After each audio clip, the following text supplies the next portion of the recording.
아무리 이제 지금 프리님이 저희가 포화지만 괜찮다, 고기 많이 먹는다, 먹어도 괜찮다라고 하지만은 아직도 방송에서는 이제 뭐 주류 미디어 의사 선생님들이라든가 아니면은 이제 영양학자분들이 포화지방 먹으면 안 된다, 뭐 불근육 먹으면은 뭐 대장암 걸릴 수도 있다, 뭐 그리고 LDL이라든지 네. 심혈 관련 뭐 질병이 많이 올라간다고 하는데 이거에 대한 이게 진짜 진실인지 어떤 게 진실인지 궁금하거든요. 근데 이게 사실 그러니까 이게 그냥 뭔가 주류의학에 완전히 반대해서 이야기를 한다는 거를 떠나서도 그러니까 사실 이거는 주류의학 쪽에서도 이제는 꽤나 많이 이야기가 나오고 있거든요. 그죠? 예. 그러니까 이게 제 생각에는 그런 말을 아직도 하고 계시는 분들은 네. 본인들이 주류의학을 실천하는 혹은 이제 그런 관행의학적인 어떤 진영에 속해 계셔서라기보다 그냥 업데이트가 안 된 것 같아요. 그러니까 우리가 분명히 그러던 시절이 있었죠. 그 엔셀키스가 이제 뭐 했었던 연구를 필두로 해서 그대로 포화지방을 많이 먹으면은 뭐 심혈관 질환 발병률이 높아진다든지 거기서 이제 출발해가지고 뭐 고기 많이 먹으면은 뭐 당뇨 걸린다느니 아니면은 뭐 그런 등등등 많이 있잖아요. 뭐 암도 걸리고 뭐. 근데 사실 현대에 와서 요 몇 년간 특히 최근 한 6년, 7년 그 정도 사이에서는 메타 분석 결과들이나 뭐 체계적 문헌 고찰 이런 것들을 봐도 우리가 적색용을 먹었을 때 뭐 특정 질병들의 위험이 그렇게 상승하지 않는구나 라는 것들도 꽤나 많이 나왔고 그래서 미국 심장협회 같은 경우에도 19년인가 이미 22년인가 19년인가 그러니까 비교적 최근에 이게 포화지방 섭취를 늘렸을 때 심혈관 질환 발병률이 높아진다는 거는 사실이 아니다라고 이미 인정을 했거든요. 그러니까 그런 종류로 이 문제가 아니다라는 거를 또 큰 기관들에서조차 인정을 한 게 많이 있어요 이미. 근데 물론 아직도 반대 연구들을 내는 곳들이 있죠. 근데 이제 그것들을 직접 살펴보시면은 고기가 안 좋다고 주장을 하는 것들은 전부 다 사실상 그 사람들이 그렇게 주장을 하는 어떤 단체가 되었든 혹은 의사가 되었든 그 사람들이 기반을 하고 있는 내용의 가장 핵심을 이루고 있는 주장들을 보면 전부 다 역학조사 기반이에요. 역학조사에 대해서 설명해 줄 수 있나요? 그러니까 이게 역학조사가 무엇인지를 조금 이해를 하시면은 그런 종류의 주장들이 왜 다 의미가 없는지 총체적으로 그러니까 뭐 사실 많은 분들이 고기를 먹으면은 암 걸린다던데 근데 그래서 이래저래 해서 그럼 암을 안 걸린다는 걸 만약 이해를 하셨으면은 그러면은 당뇨는? 근데 당뇨가 아니라는 걸 이해를 하셔도 그럼 심혈관 질환은? 그러니까 이거를 좀 개별적으로 생각을 하시는 경향들이 강하신데 그러니까 각자 문제가 따로 있는 것처럼요. 근데 이게 사실 역학조사라는 틀에서 보면은 전부 다 역학조사라는 잘못된 연구 방식으로 인해서 파생된 그냥 하나의 문제거든요. 그래가지고 역학조사가 왜 잘못됐는지를 이해를 하는 게 어떻게 보면 가장 핵심적이라고도 볼 수가 있을 텐데 이 역학조사라는 게 결국 그 영양학에서 역학조사를 한다고 하면 다 음식 설문지 조사고 그러니까 쉽게 얘기해서 실제 그 설문지 조사가 그래요. 그러니까 사람들을 이렇게 역학조사라고 하면은 대부분 다 막 수십만 명을 데려다가 수십 년 동안 연구를 했다 그래서 와 엄청나게 큰 대규모 연구고 이거 진짜 대단한 거구나 이게 엄청나게 막 확실한 거겠구나라고 생각을 하기 쉬운데 근데 사실 그렇게 많은 사람들을 데려다가 그러니까 메일 같은 걸로 이제 보내요. 그 이제 편지 같은 걸로 미국에서 하는 거 보면은 그 설문지 조사를 사람들한테 메일로 보내서 그러면 그 사람들이 거기 체크를 해가지고 제출을 하게 하는 거예요. 근데 그 체크를 하게 하는 그 이거를 실제로 보면은 지난 1년 동안 뭐 우유를 일주일에 몇 컵씩 마셨습니까? 이렇게 쓰여 있는데 그 중에서 뭐 오트 우유라든지 아니면 아몬드 우유는 제외를 하시고요. 그 다음에 라떼에 들어간 거는 뭐 포함을 하고 뭐 어디에 들어간 거는 빼세요. 막 이런 식으로 이렇게 쓰여져 있어요. 그러면은 이거를 우리가 작성을 할 때 거기에 이제 그러니까 그 답변하는 것이 오지선당하면 그런 식으로 6개인가 5개인가 뭐 이런 식으로 이렇게 정해져 있거든요. 그 중에서 뭐 그럼 일주일에 뭐 나는 1컵 먹었다. 2컵에서 3컵 먹었다. 5컵 이상 먹었다. 하나도 안 먹었다. 뭐 이런 식으로 이렇게 있어요. 근데 거기 답변하는 곳에 기억이 안 나는데요? 라든지 그런 거 아니면은 내가 작년 1년 동안이잖아요. 그래서 작년에 한 2월부터 3월까지는 먹었는데 한 5월부터 8월까지는 안 먹었고 그 사이에는 잘 기억이 안 나는데요. 이런 것도 없고 그냥 무조건 내가 뭐라고 했는지를 적어야 돼요. 혹은 뭐 예를 들어서 1컵 먹었다는 있어도 뭐 반 컵 먹었다는 없다든지 그러니까 이게 좀 되게 애매한 것들이 있단 말이에요. 그리고 이제 뭐 불근육 같은 것도 보면은 예. 그냥 스테이크가 아니라 예를 들어서 뭐 햄버거라든지 예. 햄버거 먹으면 저 사람 불근육 먹은 사람 예. 이렇게 퉁치는 것도 있잖아요. 예. 사실. 그러니까 이게 적색육도 그래서 적색육을 그러면 일주일에 뭐 몇 번 먹었냐, 몇 그램 이상 네. 먹었냐 이런 거 물어보는데 사실 거기에 나오는 적색육은 우리 카니버거들이 대부분 하는 것처럼 그냥 스테이크 구워서 먹거나 뭐 네. 다짐육 그냥 버거 이렇게 네. 그냥 패티로 그냥 그 자체로 먹거나 소금 맞춰서 먹거나 이런 게 아니고 피자 위에 있는 페퍼로니, 네. 무슨 라자냐에 들어가 있는 그 다짐육 조금, 네. 뭐 아니면은 햄버거 패티, 그 빅맥 안에 들어가 있는 게 그게 10분의 1 패티거든요. 그러니까 10분의 1 파운드짜리 패티가 네네. 2개 들어가는 네. 거예요. 그러면은 90g이잖아요. 얼마 안 되네요. 그러니까 빅맥 하나 먹으면은 고기 90g을 먹는 건데 이거 하나 먹으면은 적색육을 먹은 거고 뭐 한 번 먹은 걸로 들어간단 말이에요. 근데 그 빅맥 안에 빵이 3개고 그죠. 법만 해도 일단 고기 무게보다 더 많이 나갈 텐데 거기에는 씨앗 기름으로 만든 소스랑 뭐 야채랑 그러니까 그런 것들조차도 다 이제 적색육 섭취로 들어가고 같이 먹은 감자튀김이나 그죠. 그러니까 이런 식으로 이게 일단 기본적으로 음식 설문지 조사가 그 적색육을 먹었다고 해도 적색육만 먹은 게 아니라는 점도 있지만 근데 무엇보다 문제는 제가 보기에 사람들이 기억을 못 해요. 그죠. 그러니까 이거에 그냥 단순하게 생각해서 이 들으시는 분들이 지난주 화요일 점심에 뭐 먹었는지를 생각을 해보면은 아무도 기억 못 하거든요. 저도 기억 못 해요. 그러니까 예. 그냥 고기나 뭐 계란 먹었겠지 예. 이거겠죠 그냥. 그러니까 사실 저희 같은 경우에는 네. 음식을 되게 단순하게 먹으니까 저 같은 경우에는 지금 그냥 양고기 다짐육밖에 안 먹거든요. 아, 네. 그러니까 사실 양고기 다짐육 먹었겠죠. 네. 근데 우리도 그런 우리조차도 잘 기억을 못하는 그죠. 한국에 일반인들이 당장 지난주까지 갈 것도 없어요. 3일 전에 뭐 먹었는지도 맞아요. 기억을 못 하는데 지난 1년 동안 특정 식품군을 일주일에 몇 번씩 먹었는지 이거를 물어본다는 것 자체가 말이 안 되고 그리고 실제로 이런 음식 설문지 조사 자체가 엄청나게 부정확하다는 연구 논문들도 많이 출판이 되어 있어요. 그러니까 애초에 이거는 그렇게 해서 그 사람들이 뭐 고기를 일주일에 5번 이상 먹었다고 한 사람들, 뭐 우유를 뭐 일주일에 5컵 이상 먹었다고 한 사람들, 혹은 그거보다 적게 먹었다고 한 사람들을 가져다가 그럼 이 사람들은 음식을 이만큼 먹었고 이 사람들이 병이 어떻게 걸렸구나 이거 사이에 연관성을 찾는 게 결국 그 음식 설문지 조사 역학조사라는 그죠. 건데 근데 이 기반이 되는 음식 섭취 데이터 자체가 완전히 틀려 먹었으니까 이런 결론을 내는 것부터가 아무런 말이 안 되는 거죠. 그러니까 이거를 가져다가 진지하게 생각을 해서 여태까지 이제 뭐 마치 거기에서 나온 조사 결과들을 가져다가 이게 의미가 있다느니라고 생각을 하는 것 자체가 그죠. 좀 말도 안 된다고 생각을 하고 무엇보다 그냥 이런 연구를 진행하는 것부터가 그러니까 설령 모두가 이 연구가 그냥 상관관계만 사실 나타내는 거고 그죠. 그 상관관계조차도 굉장히 약하고 뭐 음식 설문조사 자체가 말이 안 되고 그러니까 이런 것들을 전체적으로 이해를 한다고 하더라도 어쨌든 이 연구가 존재를 하는 것만으로도 너무나 많은 오해 소지를 불러일으키고 가치가 없으니까 그냥 이건 사회적 재화 낭비고 그냥 연구 비 쓸데기 없는 낭비고 짓이네요, 말 그냥 그대로. 완전 쓰잘데기 없는 짓에다가 시간 쓰고 돈 쓰고 사람들만 혼동되게 진짜, 예, 하고. 그러니까 그런 거라고 생각을 합니다. 그럼 이거 또 이어지는 게 뭐냐면 최근에 유행하고 있는 게 이제 저속노화 식단이 이제 유행이 되고 있잖아요. 유튜브 네. 한 의사 선생님으로부터. 근데 이 저속노화 식단에서 이제 완벽하게 이제 동물성 식품을 제한하지는 않지만은 네. 이분들이 이제 뭐 콩을 먹어라 아니면 그러니까 식물성 단백질을 먹고 이제 적색육을 최대한 멀리하고 뭐 아니면 흰살 생선이라든지 이제 뭐 닭, 네. 가금류 같은 걸 추천하는데 왜 계속 이런 현상들이 벌어질까요, 진짜? 그러니까 이것도 결국 같은 맥락인 것 같은데요. 그러니까 사실 그러니까 최근에 어쨌든 그분이 적색육 관련해서 올리신 영상을 봤거든요. 네. 근데 시작부터 끝날 때까지 그러니까 일단 그분도 역학조사 원툴이에요 사실상. 결국 역학조사에 기반해가지고 그러니까 뭐 붉은육, 적색육과 암, 적색육과 당뇨, 네. 적색육과 심혈관 질환, 적색육과 사망률 이런 식으로 구분을 해서 설명을 하시는데 결국 그 근거는 전부 다 역학조사거든요. 그 역학조사랑 그 다음에 메커니즘으로 2가지 설명을 하시는 게 그 고기 구울 때, 그러니까 구운 고기를 먹으면 암에 걸리기가 쉽다라고 하면서 무슨 PAH랑 네. 뭐 그런 구우면서 나온다는 네. 그런 뭐 연기라든지 이런 거 있잖아요. 네네. 걔네들이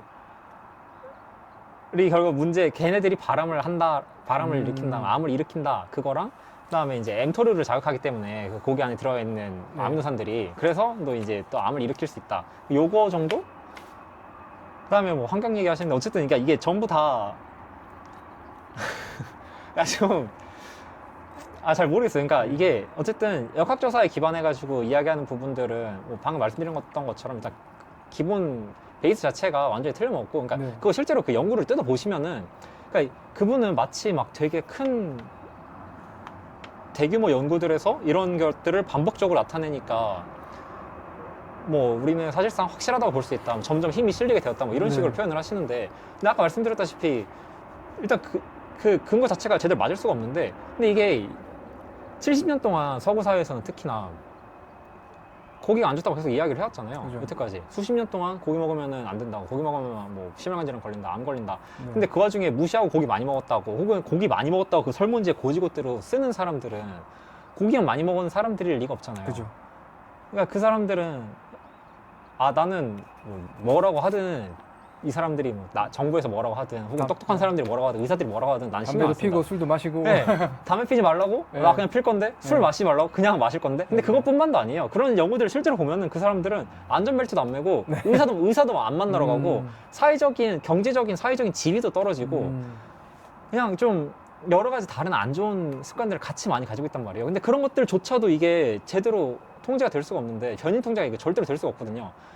근데 그러다 보니까 실제로 그 연구들 보면은, 그래서 안 먹었다고 쓰는 사람들은 당연히 건강에 좀 신경을 쓰는 사람들이겠죠. 그죠. 나는 고기 별로 안 먹어요. 왜 몸에 안 좋다고 하더라고요. 근데 그렇게 쓰는 사람들 실제로 써놓은 걸 보면은 하루에 먹은 칼로리가 막 무슨 1,500칼로리 이렇게밖에 안 먹었다 그러고, 뭐 고기를 나는 무슨 일주일에 한 50g 이 정도밖에 안 먹었다, 이런 식으로 조사를 해놓은 것들을 그 사람들이 가져다가 봐라, 고기 제일 적게 먹은 사람이 제일 많이 먹은 사람들에 비해서 뭐 사망률이 이만큼 떨어졌다라고 말을 하는데, 아니 근데 무슨 5개로 나눠가지고 그럼 인구의 가장 적은 집단이 그 20%씩 속하는 건데, 20%씩 5개로 고기를 뭐 제일 적게 먹은 집단, 중간 뭐 이렇게 해서 제일 많이 먹은 집단 이렇게 나눴는데, 그럼 제일 적게 먹은 집단 20%가 다 고기를 뭐 하루에 뭐 한 20g, 10g 이렇게밖에 안 먹으면은 말이 안 되잖아요. 그렇죠. 남자들이 그러니까 무슨 너무나도 명백하게 자기가 칼로리라든지 뭐 혹은 적색육이라든지 섭취를 적게 했다고 말을 하는 거를 곧대로 믿어가지고, 그러니까 그게 피어 리뷰를 받은 것 자체도 말이 안 되고요. 무슨 소리고. 근데 그거를 가져다가 무슨 진지한 제대로 된 데이터인 것처럼 소개를 시키는 것도 저는 이게 잘 모르겠어요. 그러니까 잘 이해가 왜 그러시는지 잘 모르겠고. 저 방금 엠토 얘기하셨잖아요. 네. 이 하버드 교수 중에 생클리어 교수인가 있잖아요. 네. 그분은 이제 제가 인터뷰를 봤는데 이 엠토를 무조건 나쁘게 보셔갖고 단백질을 많이 먹는 게 안 좋대요. 네. 그 부분에 어떻게 생각하세요? 엠토를 낮춰야 이제 뭐 저속노화 식단이라든지 이제 노화를 낮출 수 있으니까 그런 얘기를 하시는 분들이 있는데, 근데 엠토가 무조건 나쁜 게 아니잖아요. 그죠? 그러니까 이게 엠토로라는 게 결국 우리 몸을 좀 성장시켜주는 그죠. 호르몬이잖아요. 네. 근데 이게 성장이라는 게 무슨 암세포 성장만 이야기를 할 게 아니고, 우리 몸이 기본적으로 그러니까 계속해서 성장을 하지 않으면은 분해가 되고 있다는 건데, 평생 분해만 하고 살 수는 없잖아요. 헬창들이 가장 싫어하는 거예요. 예, 그러니까 근손실만 일으키면 살 수는 없잖아요. 근데 이게 헬창뿐만이 아니고, 그죠. 우리 나이 드신 분들 실제로 사망 원인들 중에 엄청나게 큰 부분을 차지하는 게 이 근감소증, 그리고 골감소, 골다공증으로 이어지기도 하고 막 이런 부분들이 있잖아요. 얼마나 이게 심하시면은 겨울에 우리나라 춥잖아요. 그죠. 눈도 많이 오고 막 얼음 얼고 지나가다가 삐끗해서 넘어지려고 할 때 중심을 잡을 수 있는 코어 근육, 그리고 그 균형을 잡을 수 있는 그런 힘, 혹은 뭐 이렇게 옆에 있는 뭐라도 이렇게 잡아서 붙들 수 있는 이 소나기 힘, 악력, 그러니까 이런 게 없으면은 그냥 그대로 넘어져서 쓰러질 거고, 그리고 그때 넘어졌을 때 그 정도 충격쯤 버텨줄 수 있는 이 골밀도 없으면은 바로 이제 압박골절 나고, 근데 그 압박골절도 난 상태에서 안 그래도 근육이 없는데 병원에 들어가가지고 누워 있으면은 가만히 있으면 이게 근육이 엄청 빨리 녹잖아요. 인간은 근육을 순식간에 없앨 수가 있잖아요. 근데 원래도 근육이 없던 분들이 그렇게 해서 몸에서 근육을 다 없애면은 그분들은 몸에 이 근육이라는 게 그냥 힘만 쓰는 기관이 아니잖아요. 엄청나게 중요한 우리 내장이나 마찬가지인 장기인데 일종의 이게 그냥 통째로 다 사라져 버리니까 그분들이 그러니까 거기서 회복을 못 하시고. 그죠. 어르신들 보면 진짜 넘어지는 게 진짜 제일 큰 위험한 그런 상황이잖아요. 그 병원에 그냥 입원한 상태에서 뭐 3개월, 6개월, 10개월 네. 이렇게 있으시다가 결국 돌아가시거나 네. 아니면 나와서도 그냥 시름시름 앓다가 저희 가족들 중에서도 그런 예. 경우가 좀 많아요. 저희 할머니도 네. 그 맨날 진짜 조금만 삐끗하시면 허리 압박골절 바로 오셔가지고 그럼 몇 달 동안 병원에 계셔야 되고 거동도 제대로 못 하시고 이게 사람이 그러니까 그런 것처럼 어쨌든 특히 그 저성노화 그분 네. 적색육과 건강 네. 채널에서 또 네. 지금 마지막 부분에 되게 웃겼던 게 고기 먹지 말라고 그렇게 그러니까 사실 그분 웃긴 게 그 자기는 적색육 자체가 무조건 나쁜 거는 아니고 뭐 영양적인 퀄리티도 있는데 네. 근데 이제 많이 먹으면 좋지 않다 하면서 중용을 얘기를 하세요. 근데 그 중용이라는 게 그분 입장에서는 한 번 먹을 때 70g씩 일주일에 2-3번 정도만 먹으라 이거예요. 그러니까 어처구니가 없는데 아무튼 간에 이제 그런 식으로 마치 자기는 전혀 먹지 말라는 건 아니다라는 이제 그 도망칠 만한 구석을 하나 그죠, 만들어 그죠. 두시는 네. 거죠. 근데 이제 그렇게 하시고 나서 그 마치 진짜 조금만 먹는 게 되게 좋은 것처럼 한참 말씀하셨는데 마지막에는 노인들 같은 경우에는 고기를 많이 먹는 게 이제 보호를 해준다. 사망률로부터 뭐 총 사망률로부터 이런 말씀 하신단 말이에요. 그러니까 앞뒤가 좀 그런. 그러니까 저성노화를 위해서 그러니까 고기 먹으면 가성노화 된다라고 네. 말씀을 하셨는데 노인들은 고기를 먹어야 된다고. 그러니까 본인이 생각하기에도 이게 좀 그래야 될 것 같은데 어쨌든 이제 그런 만큼 어르신 분들, 나이 드신 분들한테는 이게 그만큼 되게 중요한 거죠. 결국 그럼 어르신들은 진짜 오히려 이 동물성 식품에 신경을 더 써야겠네요. 예, 그러니까 젊으신 분들보다. 이게 나이가 들면 들수록 우리 몸에 성장 저항성이 생겨서 그러니까 분해는 점점 더 쉬워지고 네. 성장하는 거는 우리 근육 단백질 합성을 일으키는 건 점점 더 어려워져서 젊은 사람들은 고기 뭐 예를 들어 요만큼만 먹어도 버틸 수 민감해가지고 있는데. 막 근육이 이제 잘 합성이 되고 이런 반면에 나이 드신 분들 막 이만큼씩 먹어야 된단 말이에요. 그러니까 고기를 오히려 더 드셔야 되는 분들인데 뭐 사회적인 인식도 그렇고 네. 막 고기가 어쩌니 뭐 별로 안 좋니 자꾸 이러니까 더 억지로라도 약으로라도 찾아 드셔야 될 분들이 약으로 안 먹고 계시니까 이것도 참 문제가 있는 네. 거죠. 어쨌든 이제 다시 그 엠토르 얘기 네. 그래서 결국 우리가 계속해서 무한정으로 분해만 할 수가 없고 그런 근육을 합성을 하고 이걸 건강한 몸을 유지하는 것도 굉장히 중요한데 근데 여기서 한 발 더 나아가서 사실 엠토르가 아미노산에서만 나오는 게 아니잖아요. 그죠. 그러니까 아미노산 섭취로 자극이 되는 것도 맞지만 인슐린을 통해서도 자극이 되는데 네. 근데 사실 그런 식으로 마치 고기 먹으면은 엠토르가 너무 많이 자극돼가지고 암 걸린다라고 주장을 하시는 분들이 결국 고기 안 먹고 대신 먹는 게 탄수화물이란 말이에요. 복합당. 그러면 인슐린은 그 사람들이 훨씬 많이 자극될 텐데 그죠. 그리고 인슐린이 그런 식으로 자극이 된 식단 그분들은 또 이제 포화지만 안 먹겠답시고 다부 포화지만도 많이 먹으니까 인슐린 네. 저항성도 카니보하고 이런 사람들보다 더 많이 있을 수밖에 없는데 그 인슐린이 안 떨어지면 더 오랜 시간 동안 엠토르가 자극이 된단 말이에요. 카니보들 먹고서 잠깐 엠토르 자극되고 말죠. 그죠. 네. 대부분 키토시스에 있고 키토시스 상태가 사실 분해를 하고 있는 상태잖아요. 그죠. 그런 쪽이 훨씬 치우쳐져 있는 상태고 네. 그러다 보니 그 소위 그 사람들이 뭐 좋다고 얘기하는 막 장수에 관여하는 유전자들 이런 거 다 키토제닉 상태에서 계속 맞아요. 네. 활성화가 되고 있는 건데 근데 당을 먹으면서 인슐린의 저항성을 막 나타내면서 그런 말씀들을 하신다는 것도 되게 좀 이해하기가 어렵죠. 예. 그럼 방금 그 다가 불포화 지방산 얘기하셨잖아요. 네. 그게 이제 요즘에 이제 현대 주류 미디어에서도 이제 식용유가 안 좋다는 사람들이 많이 생겼거든요. 네. 의사 선생님들도 이제 식용유 많이 먹지 말라 오메가6 지방산이 많으니까. 근데 왜 어떻게 우리 몸에 이렇게 염증 폭탄이라든지 우리 뭐 인슐린 저항성을 방금 일으킨다고 말씀하셨는데 어떤 기전으로 이렇게 이런 문제가 발생하나요? 이게 그 되게 많은 기전이 있거든요. 생각보다 이게 정말 하나부터 열까지 너무 끔찍하더라고요. 최대한 쉽게 근데 이게 말씀해 근데 가장 근본적으로는 산패가 너무 쉬워서 그런 거 같고요. 산패가 쉽다는 게 사실 여러 가지 의미로 생각을 할 수가 있는데 이게 온전히 우리 몸에 들어와도 그러니까 이게 산패가 쉽다라고 말씀을 드리면은 그러면은 산패되지 않은 기름은 괜찮냐? 네. 뭐 냉압착 들기름이라든지 뭐 참기름이라든지 이런 거는 괜찮냐라고 물어보시는 분들이 있단 말이에요. 그죠. 저도 많이 봤습니다. 저는. 예. 그러니까 그런 식으로 하다못해 그 카놀라유도 냉압착 카놀라유가 있단 말이에요. 네네. 그러니까 이런 거는 그러면은 냉압착 했으니까 괜찮은 거 아닌가라고 생각을 하실 수가 있는데 사실 열을 가하면은 뭐 산패가 된다 이거잖아요. 근데 네. 우리 몸이 뜨거워요. 36도, 37도잖아요. 우리 네. 체온이. 네. 그러니까 우리 몸이 이미 뜨겁기 때문에 그 기름들이 우리 몸에 계속 들어와 있으면은 우리 몸 안에서 또 산화가 되지 않으려는 걸 우리 몸에서 계속해서 이제 체크를 하고 있었단 말이에요. 산화가 되지 않도록 네. 비타민 E도 거기에 이제 쓰여야 되고 다른 네. 항산화 물질도 계속 이제 거기서 그래서 산화 스트레스가 이제 그만큼 올라가게 되는 거죠. 항산화에 대한 부담이. 네. 근데 뭐 그런 부분들도 있는데 근데 기본적으로 어차피 이게 생산이 되는 동안 대체로 그러니까 냉합차 카놀라 이런 건 뭐 그런 부분에 있어서는 좀 안전할 수는 있겠지만 비교적으로요. 네. 상대적으로 봤을 때는. 그렇죠.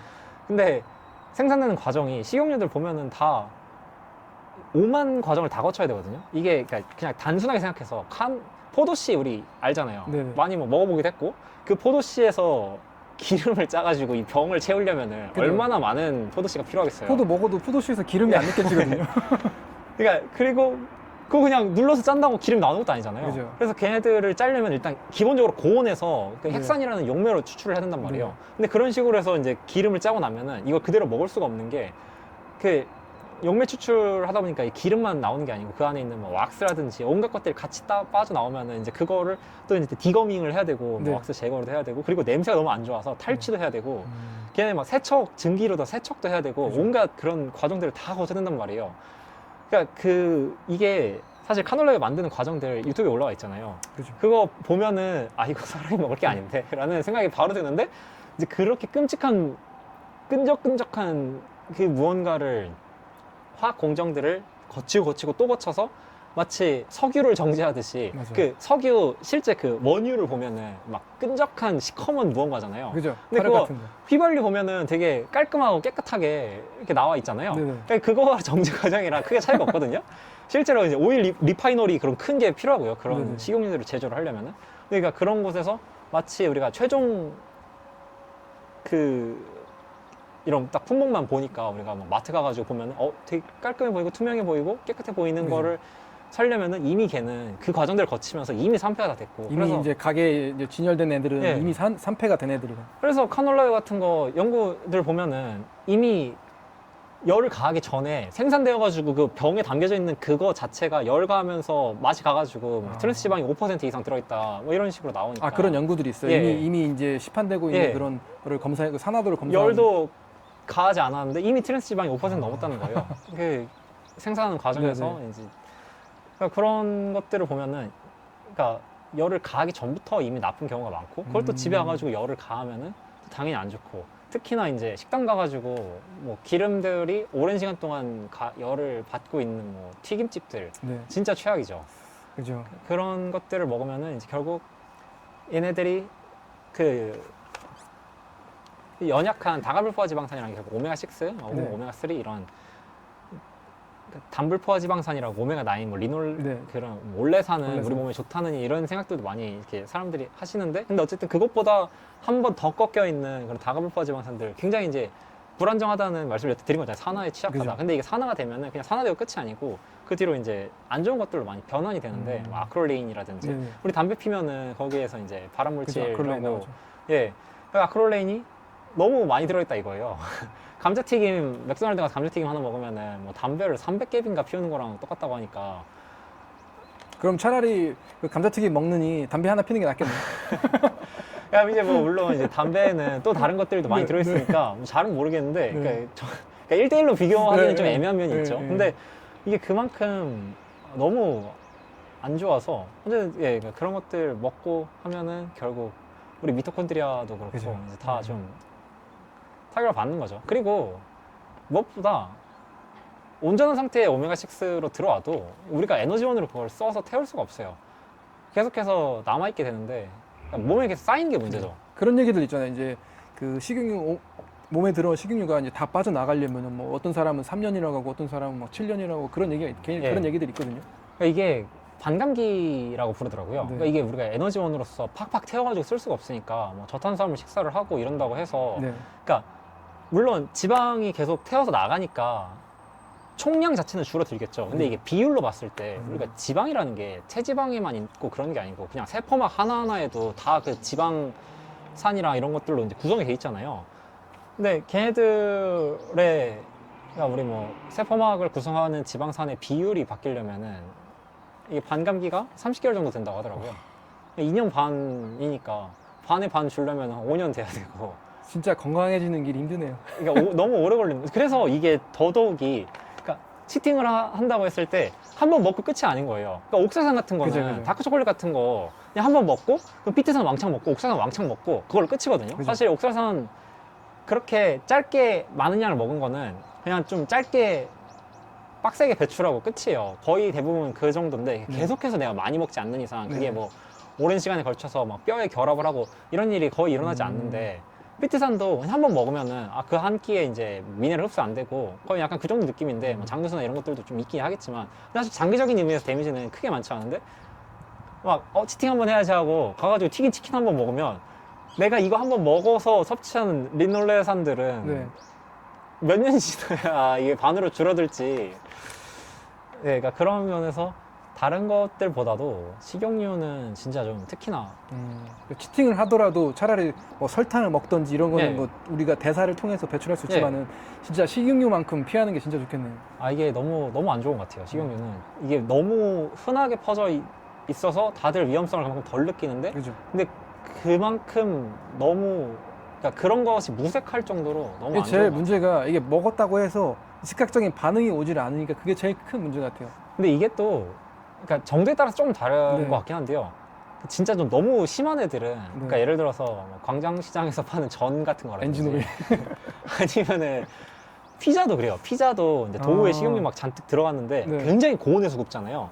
그러니까 피자라든지 전이라든지 이런 것들은 일반식 하시는 분들도 많이 느끼시는 것 같아요. 이거 먹고 다음날 나면 이렇게 속 되게 속이 안 좋고. 더부룩하거나 그런 거 있잖아요. 먹고 나서 막 실제로 뭐 먹고 토하고 막 이런 분들 되게 많고 그러니까 위에서부터 이미 그 너무 산패돼서 들어오니까 위에서 염증이 너무 심하게 일어나는 그렇구나. 거죠. 그러니까 근데 이제 그런 게 아니면은 사실 그냥 조금씩 들어간 거 우리가 잘 모르고 먹긴 하죠. 그죠. 네, 그러면은 이제 차곡차곡 쌓아놓고 그럼 이제 솔직히 말해서 모든 사람들이 카니보어를 이제 하는 건 좀 불가능이잖아요. 네. 근데 이제 카니보어 저런 사람들도 있네 하고 나 더 건강히 먹어야지 이런 사람도 있을 텐데 근데 카니보어나 뭐 키토제닉을 안 하는 사람들한테 만약 이분들한테 추천을 드린다면 진짜 먹지 말아야 할 음식들 좀 그런 리스트들이 있나요? 식용유를 포함해서? 네, 그러니까 사실 근데 이게